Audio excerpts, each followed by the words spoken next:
Hello and welcome. This is Business Incorporated coming to you live from our Lagos studios here in Nigeria. Thank you for joining us. I'm Chimeze Obi Iwago. On the show today, Mozambique to share gas revenue in tuna bond restructuring. Zimbabwe to announce winning bidders for mining assets in 2 weeks. Plus, Bloomberg New Economy Forum begins in Singapore.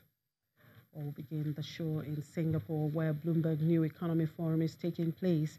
Our former mayor of New York and the founder of Bloomberg LP, Michael Bloomberg, says the world needs to do more to harness the power of the private sector to help address the big challenges it faces. The billionaire businessman was speaking at the opening of a 2-day Bloomberg New Economy Forum in Singapore, where some 400 business and government leaders from 60 countries are gathered.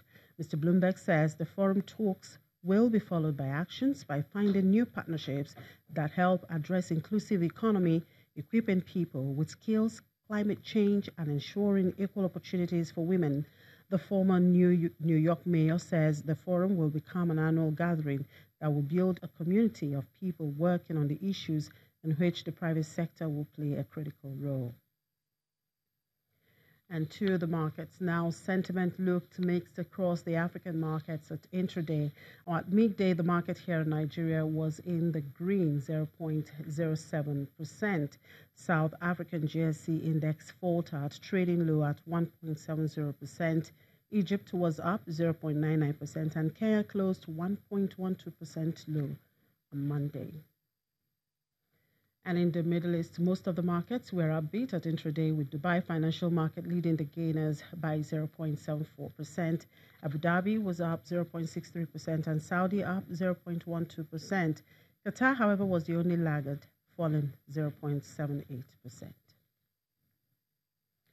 In Europe, stocks were in mixed trading in the morning as investors tried to navigate through different sources of political uncertainty. Well, for details, let's talk to Conrad from the Frankfurt Stock Exchange. Hello, Conrad. Good afternoon. Thank you for joining us again. Hello, Timmy. Good afternoon, and good afternoon to all our viewers in Nigeria. Well, it's a big voting day in the United States with the midterm elections there.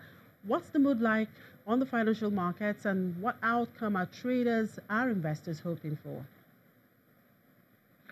Well, Jimmy, I think at first it's important to note that midterm elections in the US have a reputation on the financial markets to be a no-lose scenario.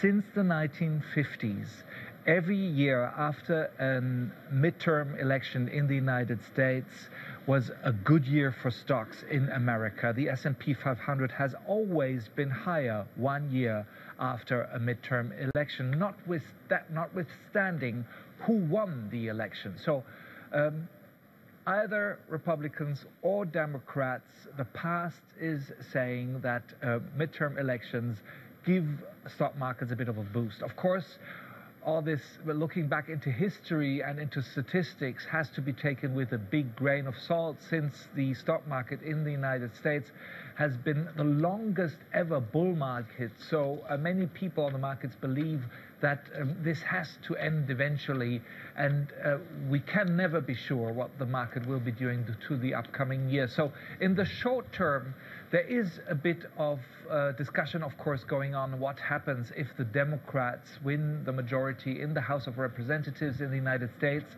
which would allow them to block much of the policies that the Trump administration plans.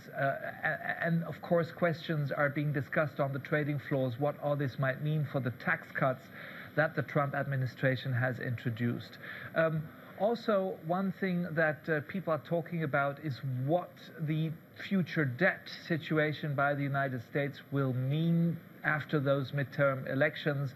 The Trump administration has shown that it's quite willing to spend a lot of, taxpayers' money in order to boost the economy. On the bond markets at the moment, the yield on the 10-year U.S. Treasury is around about 3.2%. That's the highest level in 7 years, which has to do, of course, a lot with interest rate policies in the U.S., but it also has to do with the generous taxpayer money spending by the Trump administration. And let's look at some corporates. The SWIFT money transfer system has blocked access to key Iranian banks. Now, SWIFT says the measure, which was announced as first day of U.S. imposed sanctions on Iran, is very necessary to maintain stability of the global financial system. Now, what's the reaction to this in Europe? After all, SWIFT is supposed to be neutral.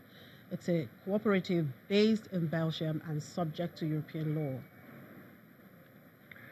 Absolutely, Jimmy, and this is why this story is really the talk of the town here in Frankfurt, at least today, and on many other European bourses. SWIFT is supposed to be neutral. It's, as it is based in Belgium, subject to the law of the European Union. And remember, the European Union is against the US sanctions against Iran, and that's why the European Union has introduced a blocking statute which is penalizing European businesses which apply the sanctions, which stop doing business with Iran for fear of being hit by US sanctions. They can be penalized by EU law.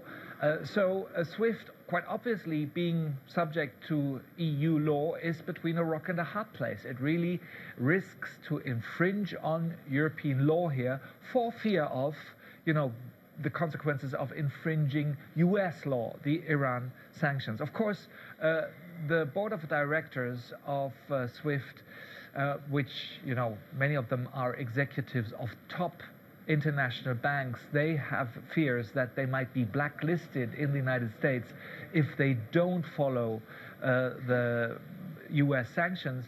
And also, SWIFT has a certain point by saying that the international financial system might be at risk if it does not, finish the relationships with those Iranian banks. So many financial transactions worldwide are US dollar denominated.